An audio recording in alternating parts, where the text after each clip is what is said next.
છીએ લખિયા। આ છે લખિયા જવાનો રસ્તો। આપણે લખિયા જઈ રહ્યા છીએ। મદાવા મહાદેવના મંદિરના ડુંગરની નીચે આ રસ્તો પસાર થાય છે। જતા થોડા મકાનો આવશે, એક પવનચક્કી આવશે। મિત્રો, આપણે થોડી જ વારમાં લખિયાની દેવીમાં મેલડી માના મંદિરે પહોંચી જશું।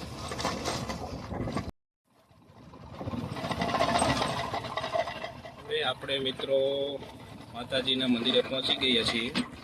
આ છે લખિયાની દેવીમાં મેલડી માનું મંદિર।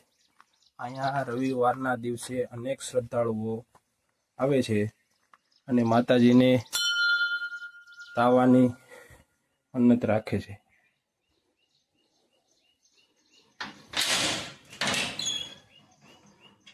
તો આપણે આવી ગયા છીએ માતાજીના સ્થાનકે।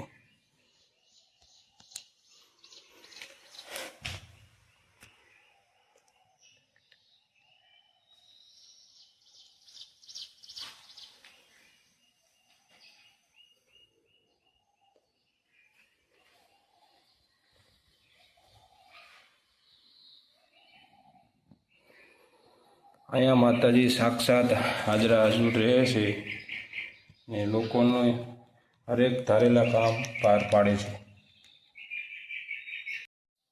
માતાજીનું મંદિર સુમસાન જગ્યામાં આવેલું છે, જ્યાં કોઈ માણસો જોવા મળે નહીં, પણ રવિવારના દિવસે બહુ વધારે પ્રમાણમાં માણસો જોવા મળે છે।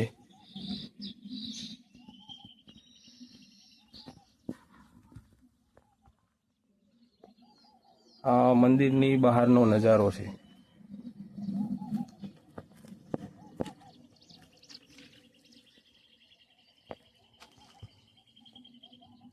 આ બધી હરિયાળી, માતા અહીંયા બિરાજમાન છે।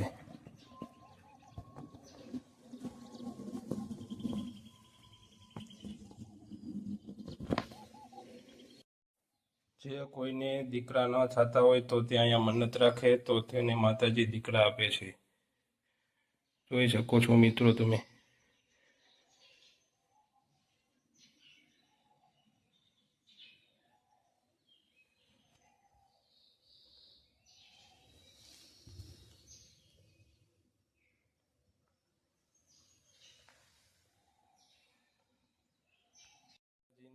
માનતા રાખવાથી દરેક લોકોની મનોકામના પૂરી કરે છે અને જે કોઈ લોકોને દીકરા ન થતા હોય તો માતાજી તેને દીકરા પણ આપે છે। જોઈ શકો છો મિત્રો તમે।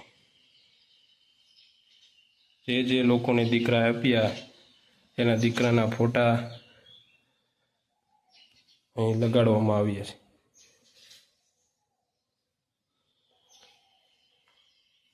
અને આ મંદિરથી બહારનું કુદરતી વાતાવરણ જોઈ શકો છો મિત્રો તમે। બધી બાજુ હરિયાળી હરિયાળી જ છે। આ સુમસાન જગ્યામાં કોઈ તમને જોવા નહીં મળે।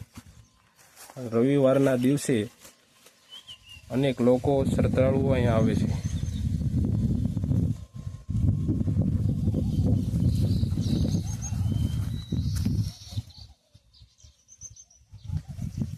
આ જગ્યા કમળાપુરથી ફક્ત 3 કિલોમીટર જ થાય છે।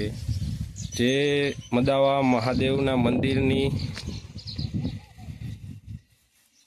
નીચે માર્ગ આવેલો છે,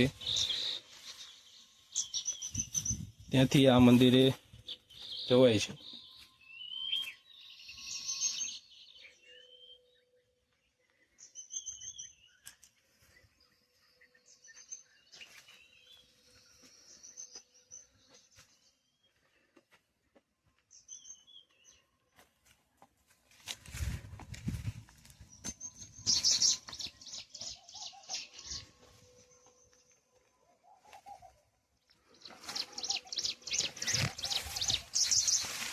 મંદિરની ફરતે બાજુ હરિયાળી હરિયાળી જોવા મળે છે।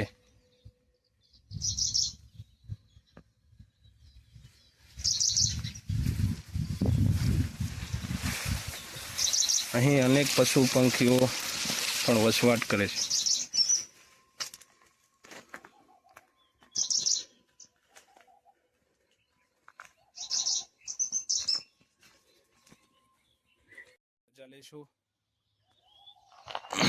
આવા ને આવા વિડીયો જોવા માટે ચેનલને સબસ્ક્રાઈબ કરો, બેલ આઇકન દબાવો અને વિડીયોને લાઈક કરો.